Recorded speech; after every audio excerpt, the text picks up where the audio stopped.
the talk. You've rehearsed the words in your head 100 times, and every time you picture the upcoming conversation that you must have with your child, your stomach tightens because you've been here before. The defensiveness, silence, eye rolls, maybe even a slammed door, and afterwards you replay the whole thing, wondering if you made it worse. But what if this time could be different? You've already learned how to steady your heart before the conversation. You've learned how to share what your observations are, your thoughts and feelings, without attacking or shutting them down. Now we're going to bring it all together. This is the final step, the piece that helps everything you've learned flow into a conversation that builds connection and collaboration instead of conflict. Do you long to build lasting connections with your teenager and have conversations that build trust instead of conflict? Welcome to Connect with Your Teens. I'm Terry, a mom, tutu, which is Hawaiian for grandma, and communication coach who went from feeling dismissed and shut out by my teens to becoming a valued and trusted person in their lives. I help moms like you reconnect, speak in ways that invite peace, and create conflict-free conversations, all guided by grace and anchored in God's love. Grab a latte or a favorite cup of tea, and let's get into the heart of it. Hey Mom, I want to invite you right now to book a communication coaching call with me. When my kids were teens, I stressed myself out trying to work so hard to do all the right things to be a good mom, teach them to love God, and raise them to be responsible. And I was so consumed with fear about their future when they'd make a mistake or act it out that oftentimes I couldn't really see the person in front of me. And when I finally did see them, really see them, I chose to start owning the mistakes I'd made and how I'd been showing up. One of those mistakes was that I kept repeating the same communication patterns in the way I talked to them over and over again, expecting different results. I didn't even realize I was doing it until someone helped me see it. So if you're stuck in cycles of conflict, shutdown, or silence with your child, there's a good chance you're caught in a pattern too, and you might not even know it yet. That's exactly what we'll do on your communication coaching call. During our time together, we'll uncover which patterns have been keeping you stuck, the ones that have been blocking the connection you want with your child, and I'll walk you through a faith-anchored approach where you'll partner with God to begin breaking those cycles so that you can begin to heal your relationship by rebuilding trust and connection from the inside out. So go to connectwithyourteens.com/1-hour-communication call to get started. Welcome back to Connect with Your Teens. I'm Terry Lee, your host.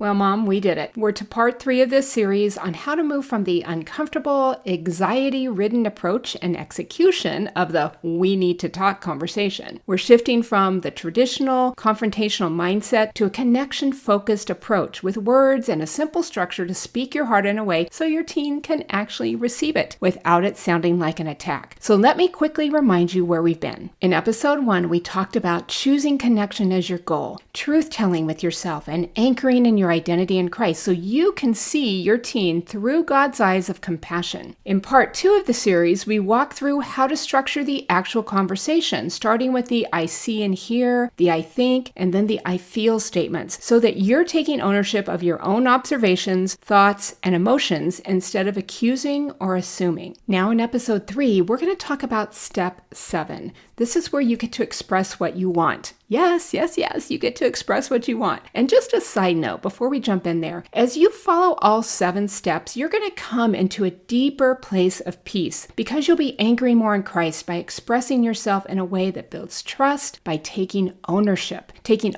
of your observations, your feelings, your thoughts. And I want you to remember that because in our wounded places, our brain thinks that we need to blame, guilt, shame, or even use fear at times to address big issues because that's what our brain thinks is going to keep us safe. And those are from our past experiences growing up usually. Yet when we are using anchored talking, you don't need to do any of that. Plus, it doesn't work anyway to bring about that love, connection, and trust that I know you really want with your child. So in step 7, God's grace enters this conversation in a more obvious and beautiful way. In the typical we need to talk conversation, most of us as parents default to things like telling. We explain explain, we correct, we fix, we warn, and sometimes we move straight into consequences or ultimatums, hoping they'll believe what we're saying, learn the lesson, and change. And because you're a mom, I know who wants the absolute best for your child. In this talk, you are sharing your heart, your concerns, maybe even why this matters so much to you. But then what so often happens?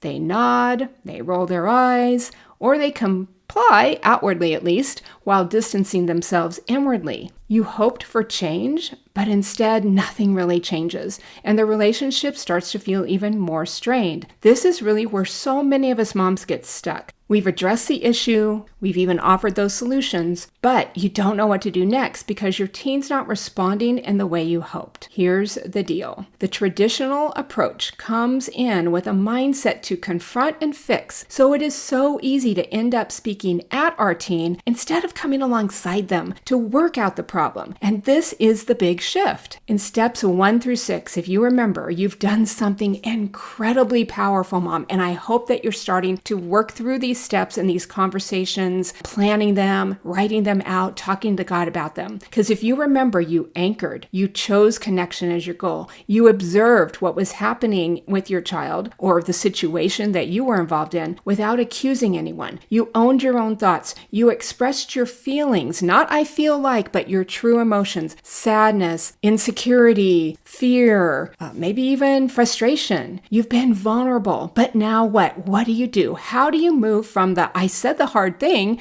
to we are stronger because we had this conversation? Because problems are opportunities for connection and they are catalysts for change. Step 7 isn't where connection starts. It's actually where it's landing. It's where everything you've been done starts to flow into this sense of a real clarity in the conversation. It's going towards your deeper longing and purpose in having the conversation or the talk in the first place. I know you want to love your child well. And in this process, you can be with them in the struggle. You can express the good things you want for them in your relationship. Like I said, this is where you get to share your heart's desire, not as a demand, not as an ultimatum, but as a heartfelt invitation, mom. It's really the bridge between being vulnerable to actually inviting them to join you in a partnership, from tension to teamwork, from confrontation to connection. This is where you say what you want for yourself, what you want for them, and what you want for both of you. It's about casting vision, about you speaking life into your relationship. It's about extending grace by saying, here's what I hope for. Here's what I believe is possible for us in our relationship. And this matters so much because when you share what you want, you're doing something powerful again. You're moving from problem-focused conversation to possibility-focused conversation. You're not just pointing out what's wrong, you're painting a picture of what could be right and good in your relationship together. And that, mom, that will draw your teen closer. I look at it like you're really choosing to think like Philippians 4:8, when Paul said, finally, brothers and sisters, whatever is true, whatever is honorable, whatever is just, pure, whatever is lovely, whatever is commendable, if there is any excellence, if there is anything worthy of praise, think about these things. And remember, our thoughts become our beliefs, which drive our actions. You're thinking about what are the good things that can come from this. You're also modeling vulnerability. You're saying, I don't have the answers, but here's my heart. Here's what I'm hoping for. And when your teen hears that, they can begin to feel safer to share their heart too. So what does this actually sound like? I want to give you a few examples. For the I want for myself statement, you could just say, what I want for myself is to feel secure, that we can talk about hard things without it turning into a fight. I want to be a mom that you feel safe coming to. For the I want for you statement, you could say something like, what I want for you is to feel confident that when you share, you are heard and understood. Even when we disagree, I want you to know that my love for you isn't based on you doing everything right. And the I want for us statement can sound something like this. What I want for us is a relationship where we can be honest with each other, where we can work through conflict and come out closer on the other side of it. Notice how none of these statements are demands. They are invitations. They're expressions of hope, and they leave room for your teen to respond and not drive them into reaction.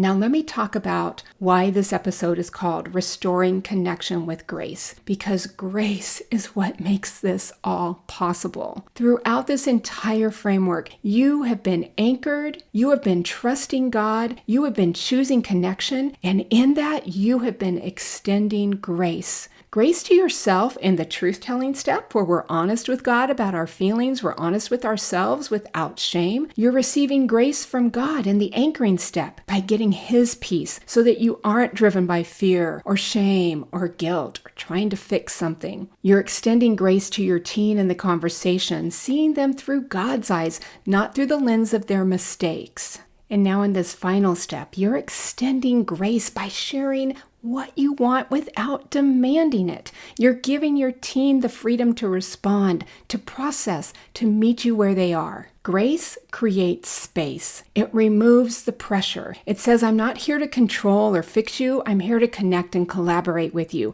And that's what your teen needs to hear. When you lead with grace, you are modeling what God does with us. He invites, He pursues, He speaks truth in love, with love by Holy Spirit, who is love in us. And He gives us total access to all we need to speak from a place of freedom. And here's just this lovely way that God showed me how He walks with me when I have made a mistake, or I've said something or done something that I know just wasn't in the best heart. I just felt so bad. He would just come alongside me, and just like He's putting His arm around me to embrace me. Look, I love you so much, and I have got a better way. Just walk with me. Just lay it at my feet, and let's go together. You are enough in me. And that kind of grace is the way He loves us. He's not like trying to point the fingers at us, make us feel terrible about what we did. That's why He died, right? I mean, He died on the cross that everything was forgiven, past, present, and future. And it's not that I'm saying we aren't going to have some lament over it. We're not going to feel sad over our actions, but take God's grace, accept it. And you can picture that for your child too,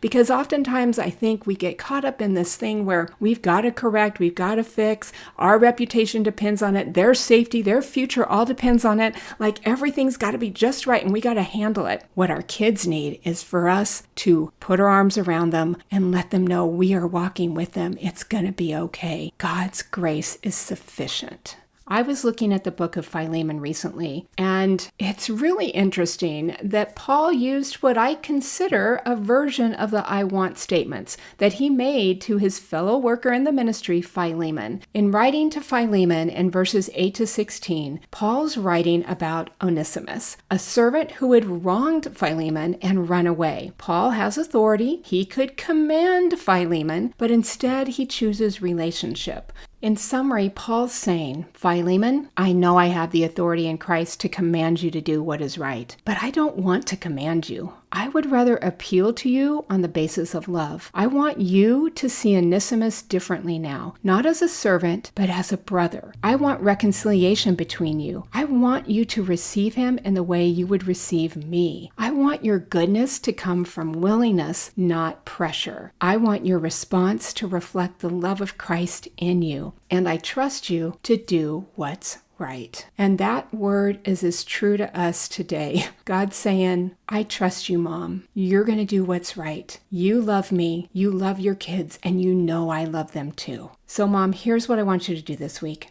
If you have a conversation coming up with your child, whether it's about a conflict, a concern, or just something that's been weighing on your heart, I want you to go through these 7 steps. Write them out. Prepare your heart. Choose connection. Anchor in Christ. And when you get to step 7, don't skip it. Share what you want. Cast the vision. Extend the grace. Because here's the truth. Your teen is longing for connection as much as you are. They just don't know how to get there and probably a little scared to try. But when you lead with grace, you show them the way. And as I've put these episodes together, I realize this way of speaking is probably new to many, if not all of you. And because I want you to really experience the power of anchor talking, I'm going to do a bonus episode, part 4, with examples of how this conversation goes from step 1 to step 7, plus dialogues from a couple of real conversations. So stay tuned for part 4 of this series. And before we go, Mom, I want to encourage you that connection is possible, even if it doesn't feel like it right now. If you're ready to stop repeating the same patterns and start communicating in a way that's going to help you build trust and connection with your child, then book a coaching call with me. We'll uncover what's been keeping you stuck and create a new path forward, grounded in faith and practical communication skills. So go to connectwithyourteens.com/1-hour-communication coaching and book your call. You'll find the link in the show notes as well. All right, let's pray. God, I thank you for this mom, that she is learning to speak life into her child in these conversations that seem like they're just so hard and anxiety ridden. You have given us tools of being anchored in you as we listen and as we talk. And I pray that each one of these steps, that she would take the time, take the moments with you to walk through them and just begin to transform those conversations when she's got to have the talk. God, you have equipped her with everything she needs. She is so loved, adored, and delighted in by you, and I bless her and thank you for her and her family. We praise you in your name. Amen. All right, I'll see you next time. This is Terry Lee. I'm rejoicing in Hope himself with you, and join me again on Connect with Your Teens. I hope this podcast inspired and encouraged you, and if so, would you share it with another mom who's praying for change in her relationships? And I'd be so blessed if you take 30 seconds to leave a 5-star review on Apple Podcasts. Your review helps more moms find hope and the encouragement they've been searching for. I'd love to connect with you. Come join my Facebook group at facebook.com/groups/connectwithyourteens. You don't have to figure this out alone. There's real support waiting for you inside. From one mom who used to walk on eggshells, I see you, and I'm cheering you on. Remember, God loves, adores, and delights in you, and you are the best mom for your kids.